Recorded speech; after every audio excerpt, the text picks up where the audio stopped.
ഇപ്പോൾ നമ്മളോടൊപ്പം പെരുവന്താനം പഞ്ചായത്ത് പ്രസിഡന്റ് ചേരുന്നുണ്ട്.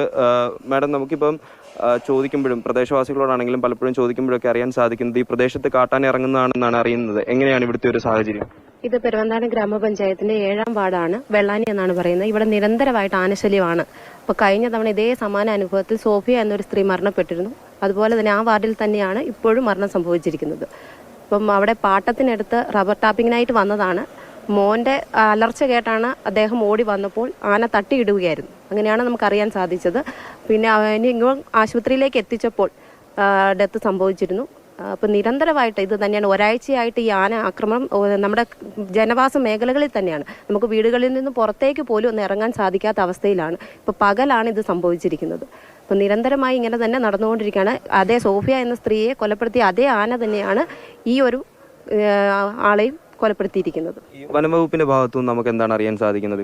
ഇപ്പം ഞങ്ങൾ അവരുമായിട്ട് സംസാരിച്ചു. അപ്പം നിരന്തരമായിട്ട് നമ്മൾ വിളിക്കുമ്പോൾ വന്ന് ആനകളെ ഓടിച്ചു വിടുന്നു എന്നല്ലാതെ മറ്റൊരു നടപടികളും അവിടെ ഉണ്ടാവുന്നില്ല. അവരുടെ കയ്യിൽ ഇതിന് വേണ്ടുന്ന ബാക്കി എക്യുപ്മെന്റ്സ് ഒന്നും ഇല്ലെന്നാണ് അവർ പറയുന്നത്. അപ്പം നമുക്കൊരു ജോലി തീർക്കൽ മാത്രമായി മാറുകയാണ് ഈ ഒരു അവസ്ഥയിൽ നമുക്ക് കാണാൻ സാധിക്കുന്നത്. ഒരു ജീവൻ പോകുമ്പോൾ വന്ന് ഇതുപോലെയുള്ള നടപടികൾ സ്വീകരിക്കുന്നു എന്ന് പറയുന്നല്ലാതെ മറ്റൊന്നും നടക്കുന്നില്ല. ഈ വനപ്രദേശത്തോട് ചേർന്ന ഏരിയയാണ്. അപ്പം ഇവിടെ ഈ സോളാർ ഫെൻസിങ് അത്തരത്തിലുള്ള കാര്യങ്ങളൊക്കെ ഉണ്ടോ?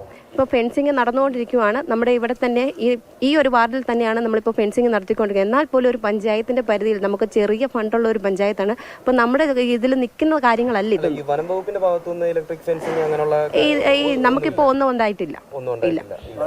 വനംവകുപ്പിന്റെ ഈ പ്രവർത്തനം ഒന്നും ഇല്ലെന്നുള്ളതാണ് ഇതിന്റെ യഥാർത്ഥം.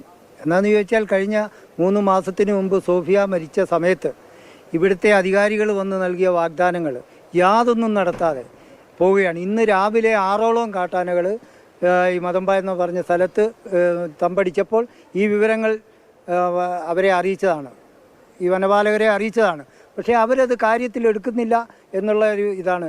ഇപ്പോൾ സാധാരണക്കാരനായ ഒരാൾ തമ്പലക്കാട്ടു നിന്നും തൊഴിലിന് തേടി വന്നതാണ്. അവിടെ വെച്ചാണ് ഇത് സംഭവിക്കുന്നത്. അപ്പോൾ അങ്ങനെ സംഭവിച്ച് ഈ മെഡിക്കൽ ട്രസ്റ്റിൽ മരണമടഞ്ഞ് കൊണ്ടുവന്നപ്പോൾ ഇത് കൊണ്ടുപോകാൻ പറ്റില്ലെന്ന് ഇവിടുത്തെ പൊതുപ്രവർത്തകർ ആവശ്യപ്പെട്ടതാണ്. പക്ഷേ അവരുടെ മക്കളടക്കമുള്ളവർ ഞങ്ങൾ കൊണ്ടുപോകാമെന്നുള്ള വാഗ്ദാനത്തിലാണ് പോയിരിക്കുന്നത്. പക്ഷേ ഇവിടെ വന്ന് ഘോരഘോരം പ്രസംഗിക്കുന്ന രാഷ്ട്രീയക്കാർ ഈ 9 വർഷമായിട്ട് ഇതുപോലുള്ള കാട്ടാനകളുടെ കാര്യത്തിൽ യാതൊരു നടപടിയും സ്വീകരിച്ചിട്ടില്ലെന്നുള്ള സത്യം നിലനിൽക്കുകയാണ്. തീർച്ചയായിട്ടും പ്രജീഷ്, അതായത് ഈ കാട്ടാന ഇറങ്ങുന്ന സമയത്ത് വനംവകുപ്പ് എത്തി കൃത്യമായിട്ട് ഓടിച്ച് മാറ്റുന്നുണ്ടെങ്കിലും പിന്നീട് വീണ്ടും ഈ വനമേഖലകളിൽ നിന്ന് വീണ്ടും ജനവാസ മേഖലകളിലേക്ക് ഇറങ്ങുന്ന ഒരു അവസ്ഥയാണ് ഉണ്ടായിക്കൊണ്ടിരിക്കുന്നത്. അതുപോലെ തന്നെ ഈ അച്ഛനും മകനും ദിവസേന വന്ന് റബ്ബർ ടാപ്പിംഗ് നടത്തിയാണ് ഈ പ്രദേശത്ത് നിന്ന് പൊയ്ക്കൊണ്ടിരുന്നത്. റബ്ബർ വെട്ടാൻ വരും, തിരികെ പോകും. ഇവർ വന്ന വാഹനം പോലും ഈ സമയം ആ പ്രദേശത്തുണ്ട് എന്നാണ് നമുക്ക് അറിയാൻ സാധിക്കുന്നത്. അത്തരത്തിൽ ഇന്ന് രാവിലെയും എത്തിയതാണ്. രാവിലെ 10:30 കൂടിയിട്ട് കാട്ടാനക്കൂട്ടത്തിന്റെ മുന്നിൽ പെടുന്നു. മകന് ഓടി രക്ഷപ്പെടാൻ സാധിച്ചു. പക്ഷേ പിതാവിന് അത് സാധിച്ചില്ല. 64 വയസ്സായിരുന്നു. അദ്ദേഹം കാട്ടാനയുടെ മുമ്പിൽ പെട്ടു. കാട്ടാന തട്ടുകയാണ് ഉണ്ടായത്. അതായത് കാലുകൊണ്ട് തട്ടി മാറ്റുകയാണ് ചെയ്തത്. അപ്പോൾ അങ്ങനെ വയറിന് പരിക്കേറ്റാണ് അദ്ദേഹത്തിന് ഒരു ദാരുണാന്ത്യം ഉണ്ടായത്. പ്രജീഷ്, നിതിൻ തോമസ് ആണ് അവിടെ നിന്നുള്ള വിവരങ്ങൾ, പ്രതികരണങ്ങൾ പ്രേക്ഷകരിലേക്ക് എത്തിയത്. വീണ്ടും ഒരു ജീവൻ കൂടി കാട്ടാനയുടെ ആക്രമണത്തിൽ നഷ്ടമായിരിക്കണം. നേരത്തെ ഒരു സ്ത്രീ മരിച്ച സ്ഥലത്ത് അതിന് സമീപത്ത് തന്നെയാണ് വീണ്ടും കാട്ടാനയുടെ ആക്രമണം ഉണ്ടായത്.